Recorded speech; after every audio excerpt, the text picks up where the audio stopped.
그래서 저 같은 경우는 이렇게 할 것 같습니다.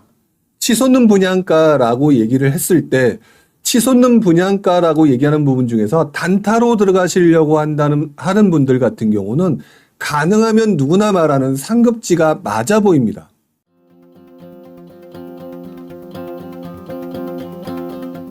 지금 보여드리는 기사는요, 2009년 7월 달의 기사입니다.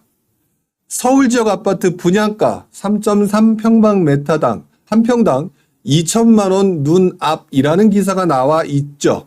2009년이면 2008년 금융위기 직후 다시 부동산이 시장이 조금씩 회복되는 상황에서 시장 자체는 많은 사람들이 혼란스러워했던 시기였습니다. 지금하고 똑같죠.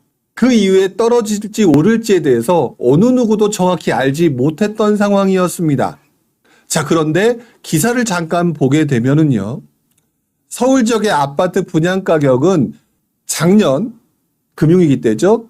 12월에는 꺾인 데다가 올해 1월 달에는 떨어졌다. 하지만 그 이후에는 다시 크게 올랐다. 분양가가 점점 올라가고 있다라는 얘기가 됩니다. 시장은 여전히 아직 별로 좋지 않은 상황이었는데. 자, 그래서 당시에 동작구 흑석동에 있는 재개발 아파트 동부 센트레벨 일반 분양이 엄청나게 비싸게 분양됐다라는 얘기가 나옵니다. 그리고 동대문구 신당동에 이편한 세상 아파트 역시 최고가로 분양을 했다라는 기사가 나오고 있죠. 그리고 전문가들은 최근의 분양 가격은 다시 또 높다라는 내용이 나오고 있습니다. 그리고 지금 여러분들이 가지고 있는 심리를 그때도 동일하게 나타나와 있는 게 바로 밑에 기사인데요. 그 기사를 한번 읽어보겠습니다. 이처럼 아파트 분양 가격이 다시 치솟고 있는 것은 실수요자들이 경기 회복과 집값 상승에 대한 기대감으로 대거 청약시장에 뛰어들면서 1순위 또는 순위 내에서 아파트 분양이 마감되는 사례가 줄을 잇고 있다. 여기에 분양권 전매 제한 완화로 분양권의 웃돈이 형성되면서 단기 차익 실에 대한 기대감이 확산되고 있는 것이 바로 한 요인이다라고 나와 있죠. 여러분들 한번 생각해 보세요. 이 기사를 지금 기사로 올려도 여러분들의 심리 상태와 상당히 비슷하지 않나요? 제가 볼 때는 그때의 여러분들의 심리와 여러분들의 선배의 심리와 지금 현재 여러분들의 심리와는 상당히 비슷한 모습을 보이고 있습니다. 자, 이런 상황에서 그 이후의 모습을 봐야 되겠죠. 또다시 그것보다 조금 더 외곽 지역을 보여드리려고 합니다. 자, 고분양가 분양 거품에 깡통 아파트 속출이라는 기사가 나왔는데요. 이 기사의 제목을 말씀드리는 게 아니라 그 지역의 외곽에 있는 어떤 특정한 당시 고분양가 아파트를 보여드리려고 합니다. 자, 보게 되면은요, 2009년 4월인데 당시 파주 교화신도시, 지금은 운정신도시라고 부르고 있지만 그때는 교화신도시라고 불렀을 때입니다. 공식적인 명칭이 운정신도시라고 바뀌기 전이었는데요.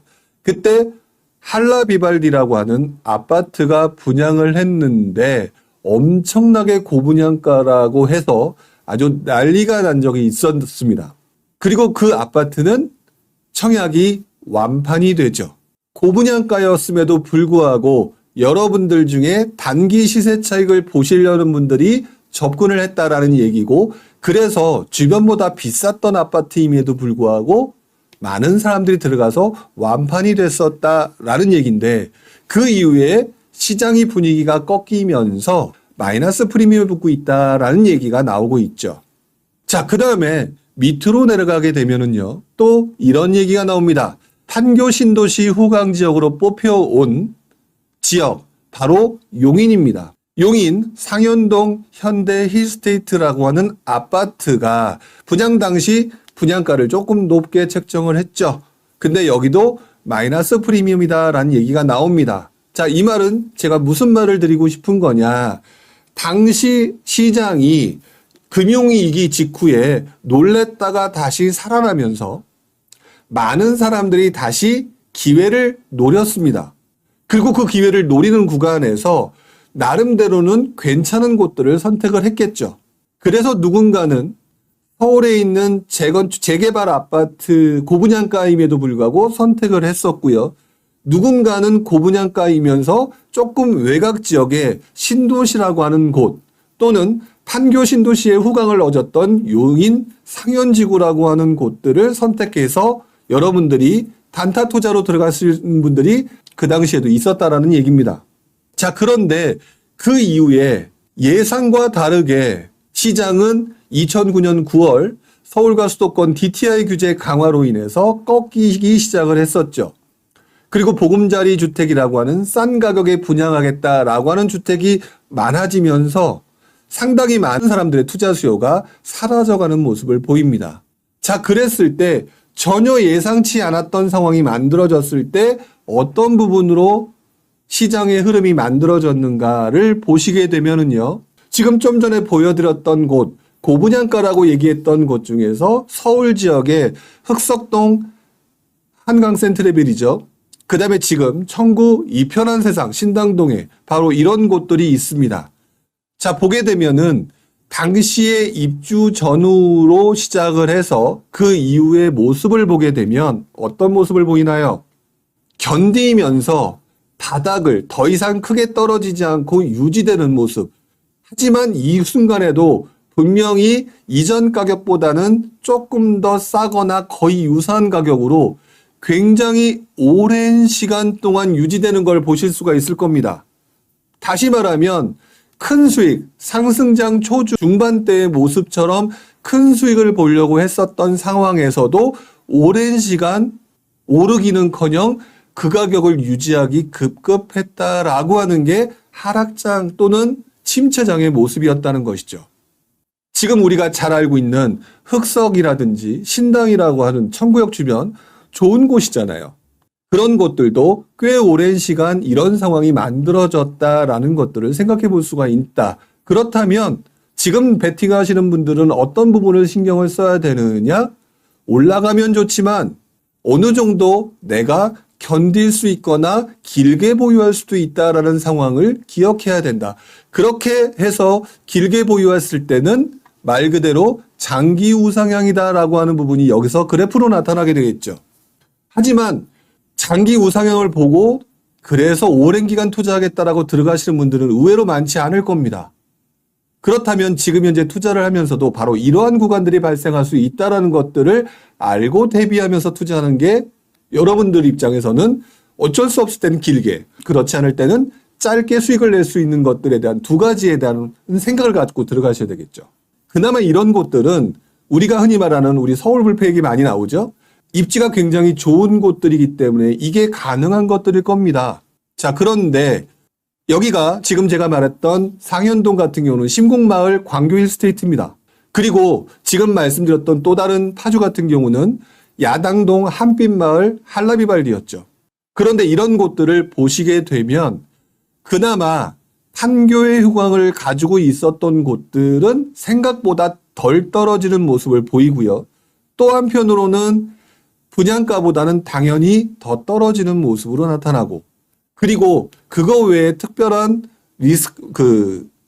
뭐라 그럴까요? 호재가 별로 발현되지 못했던 곳이면서 엄청난 고분양가라고 판단됐던 곳들은요, 보시는 것처럼 엄청나게 떨어지는 모습을 보입니다. 자, 그렇다면 여러분들은 어떻게 접근하는 게 맞을까요? 한번 정리를 좀 해봐야 될 것 같습니다. 첫 번째, 치솟는 분양가 지금 당장 청약해야 될까요? 장기적으로는 우상향이 맞기 때문에 청약을 하는 것은 굉장히 괜찮은 방법이다.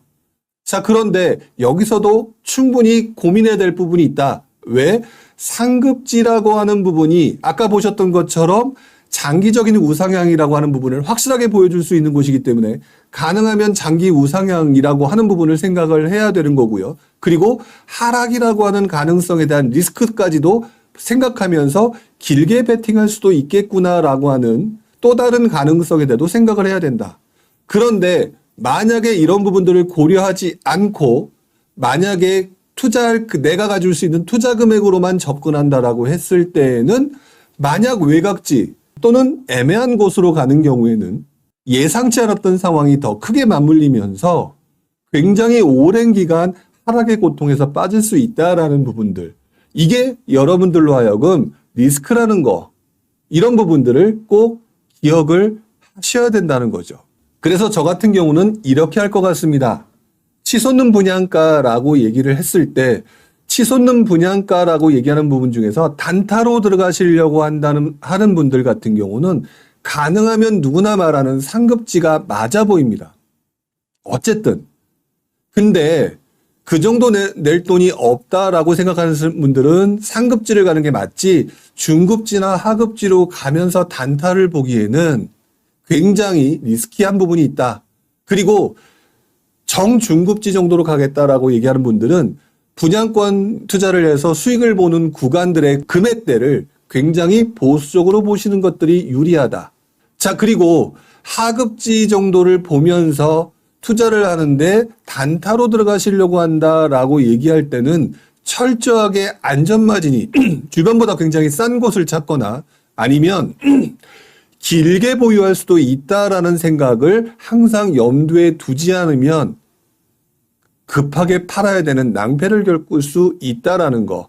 이런 부분들이 존재한다는 게 현실적으로 2009년 이후에 시장의 모습에서 나타났었죠. 단적 이유로 지금 현재 상황에서 길게 무언가 세부적으로 설명드리기에는 시간이 좀 짧긴 합니다.